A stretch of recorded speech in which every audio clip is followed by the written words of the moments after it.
Bonjour à tous, j'espère que vous allez bien. Je vous retrouve aujourd'hui pour vous parler des déodorants de la marque Ben et Anna. Ils se présentent dans un emballage exclusivement fait de carton et coûtent 7,99 € pour 60 grammes de matière. Ils sont bio, vegan et non testés sur les animaux. Nous avons au premier ingrédient du bicarbonate de soude qui va absorber les odeurs et l'humidité. Attention aux peaux sensibles qui peuvent réagir à cet ingrédient. Le pH de la peau est acide et le bicarbonate de soude a un pH alcalin et c'est ce changement de pH au niveau des aisselles qui peut causer des dermites de contact. La poudre de marrante et l'amidon de maïs vont également absorber les odeurs et l'humidité. Il y a 2 alcools gras qui sont des émulsifiants. Ils vont donner de la consistance à la formule. Les huiles et beurres végétaux vont permettre d'avoir une matière un peu plus crémeuse qui va pouvoir s'étaler sur les aisselles. Ici, nous avons du beurre de karité, de l'huile de noix de coco, de l'huile de tournesol, de ricin et de jojoba. Ces actifs ne sont évidemment pas choisis au hasard. Ils ont un effet apaisant sur la peau et vont protéger la structure cutanée.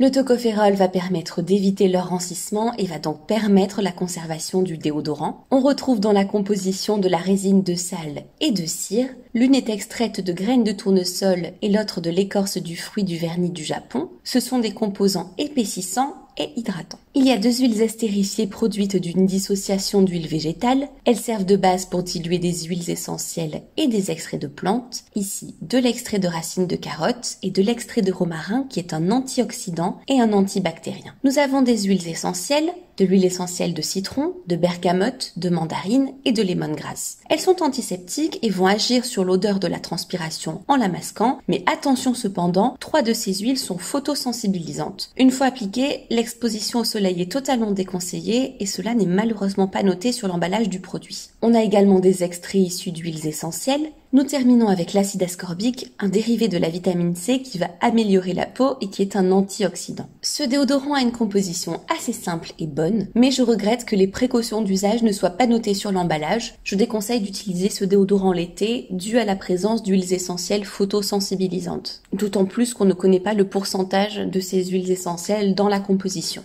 Si vous êtes enceinte et que vous êtes dans votre premier trimestre de grossesse, j'appliquerai le principe de précaution et n'utiliserai aucune huile essentielle. Je vous déconseille donc totalement d'utiliser ce déodorant. En dehors du premier trimestre, sachez en revanche que l'huile essentielle de citron n'est pas interdite, mais attention, je vous recommande de demander avant à votre médecin si vous pouvez l'utiliser afin de s'assurer de l'absence totale de dangerosité selon votre cas. Cette vidéo est terminée. Vous pouvez retrouver mon article sur le blog où je vous parle en détail de son efficacité. Si elle vous a plu ou si vous avez des remarques à me faire à ce sujet, n'hésitez pas à me le dire. Et si vous voulez que j'analyse pour vous un produit en particulier ou les produits les plus vendus d'une marque, n'hésitez pas à me le faire savoir en commentaire. À très bientôt.